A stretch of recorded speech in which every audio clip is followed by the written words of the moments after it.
Salam alaikum wa rahmatullahi ta'ala wa barakatuh. Bienvenue encore une fois sur ma chaîne TV EDETI. Au cours de cette séance-là, je vais essayer de vous présenter un cours, un résumé de cours sur le travail et l'énergie cinétique. On abordera les deux points suivants. Tout d'abord, on va essayer de donner l'expression d'énergie cinétique dans le cas d'un mouvement de translation, bien sûr d'un solide indéformable, soit translation rectiligne ou curviligne. Et on va donner l'expression d'énergie cinétique dans le cas de la rotation.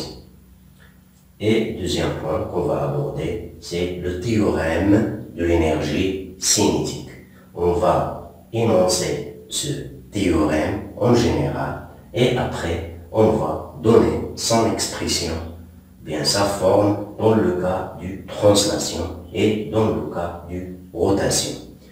Donc on va commencer tout d'abord par la translation et après la rotation. Alors dans le cas de la translation, l'énergie cinétique E, C, bien sûr c'est une énergie, donc l'unité sera joule en système international égal au demi-produit de quoi? De la masse du solide indéformable fois sa vitesse au carré. Alors ça, c'est dans un référentiel R et à un instant, bien sûr, T. Et un instant T. Donc ça, c'est l'expression. Donc M, c'est la masse du solide, bien sûr, en système international qui est le kilogramme. Et la vitesse au carré. Alors tout d'abord, on va donner V, c'est la vitesse du solide, bien sûr par rapport à ce référentiel-là, et à un instant T.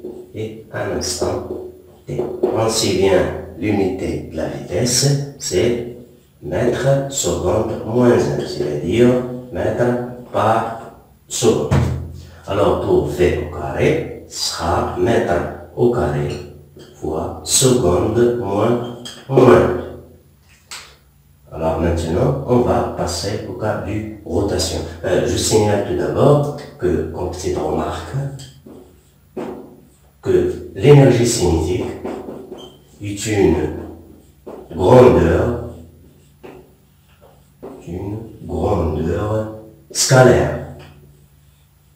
C'est-à-dire qu'il ne peut jamais être vectorielle. Elle est scalaire et bien sûr, elle est toujours positif. Il est toujours positif. Donc supérieur ou égal à 0. Donc l'énergie cinétique est supérieure ou égale à 0. Si la vitesse est nulle, donc l'énergie cinétique sera nulle.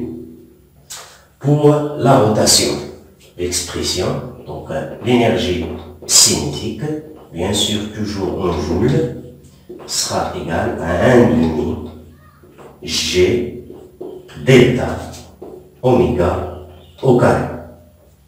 Alors, G delta, c'est ce qu'on appelle moment d'inertie du solide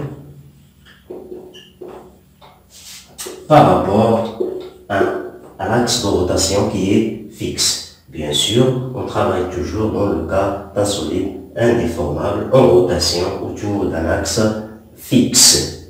Donc G delta, c'est le moment d'inertie du solide par rapport à l'axe des delta. Tout à l'heure, je vais donner quelques exemples pour G delta, pour quelques solides qui ont des formes particulièrement simples et dans le cas où ces solides sont homogènes. Je vais donner trois exemples. L'expression du moment d'inertie pour un disque plein et pour un cylindre plein et pour un anneau. Donc, oméga, c'est quoi? Donc, je vais l'écrire ici. C'est vitesse angulaire. Vitesse angulaire du solide S. Bien sûr, on sait bien que la vitesse angulaire, elle s'exprime en radians, système international toujours, radians seconde moins 1.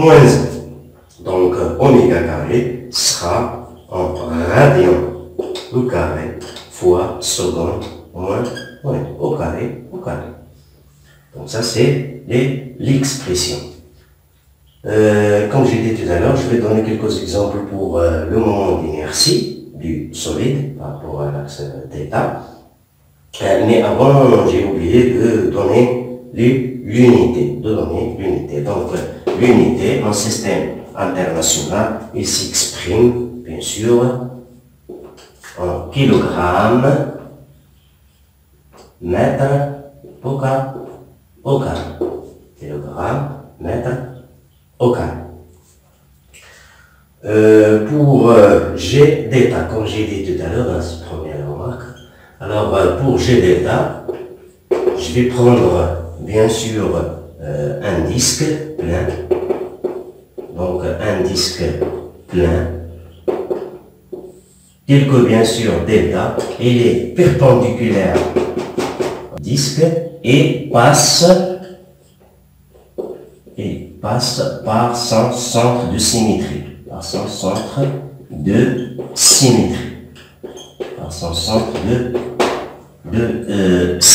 Et on va supposer aussi que le disque est homogène.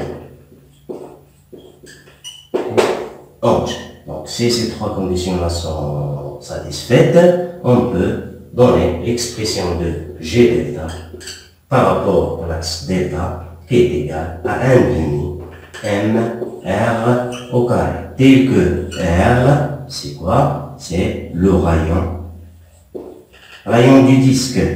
Le rayon du disque.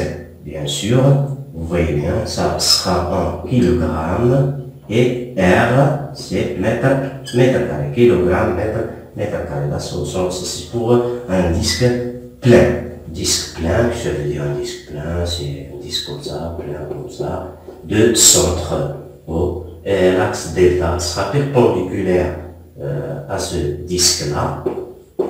Et bien sûr, il passe par son centre de symétrie. On suppose que le disque est homogène. Même remarque pour un cylindre. Donc on va prendre un cylindre, bien sûr, plein. Bien sûr, on va le considérer homogène. Et delta, bien sûr, est confondu par son axe de symétrie, comme ça.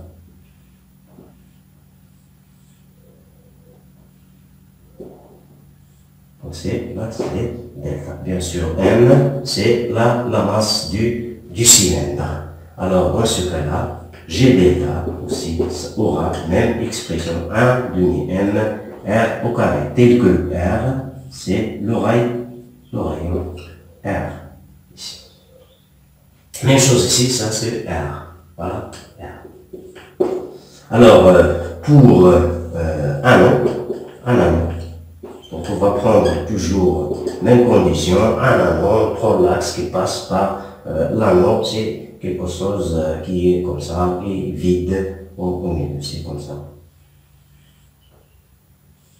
Halaqa, ce qu'on appelle halaqa. Donc le rayon R n'est pas plein. Dans ce cas-là, G delta, toujours on considère qu'il est homogène et perpendiculaire, ainsi de suite. Donc les mêmes conditions. Donc dans ce cas-là, ce sera M R au carré. R, c'est le rayon de l'anneau. Donc voilà quelques exemples pour G delta. Donc bien sûr, c'est l'axe delta change, l'expression va changer. Mais nous, on va parler seulement de ces cas-là, de ces trois cas. Donc ça, c'est en général comment déterminer G delta. Alors, pour l'expression générale, en général, pour un solide quelconque, G delta est égal à la somme de I égale à 1 jusqu'à I égale à N de INI RI au carré. Au carré. Bien sûr, INI, c'est la masse de chaque point matériel du solide. Et R, c'est sa distance à l'axe de chaque point. Donc on somme sur tous les points du solide. Donc ça c'est l'expression générale. Dans ces cas particuliers, cette expression-là sera cette forme-là. Alors là c'est pour translation et rotation, c'est pour l'expression de l'énergie cinétique. On passe maintenant au théorème de l'énergie cinétique. Alors, après avoir donné l'expression d'énergie cinétique dans le cas de translation et de rotation, passons au théorème de l'énergie cinétique qu'on va écrire en abréviation l'énergie d'un théorème de l'énergie cinétique. Alors, on va parler de l'énoncé, on va donner l'énoncé du théorème, et après, on va donner son expression dans le cas de translation, comment l'utiliser dans le cas de translation et comment l'utiliser dans le cas de rotation. Donc, avant de continuer, j'aimerais vous présenter la traduction de quelques notions présentées au cours de ce cours-là. Alors, travail, c'est chou, travail d'une force sur le rôle. Énergie cinétique, ta'atun harakia. Rotation, dawaran. Attention, dawaran. Mubarana ta'a al-harakia, théorème de l'énergie cinétique. Alors, pour l'énoncé, l'énoncé de ce théorème-là, qu'est-ce que c'est? Théorème de l'énergie cinétique.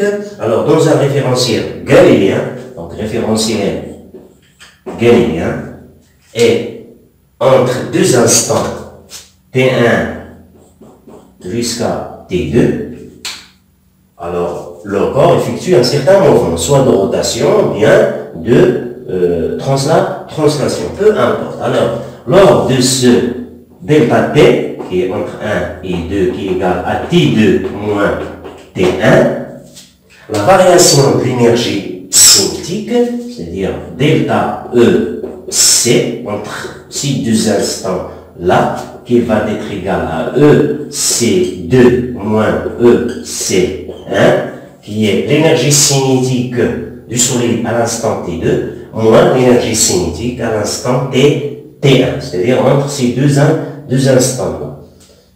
Il est égal à la somme algébrique des travaux de toutes les forces extérieures appliquées au solide, c'est-à-dire au système, entre l'instant 1 et l'instant 2. Toutes les forces extérieures, bien sûr. On considère que les forces extérieures au système, c'est-à-dire au système étudié, c'est-à-dire qui sont appliqués par des solides ou bien des corps qui sont hors le système étudié.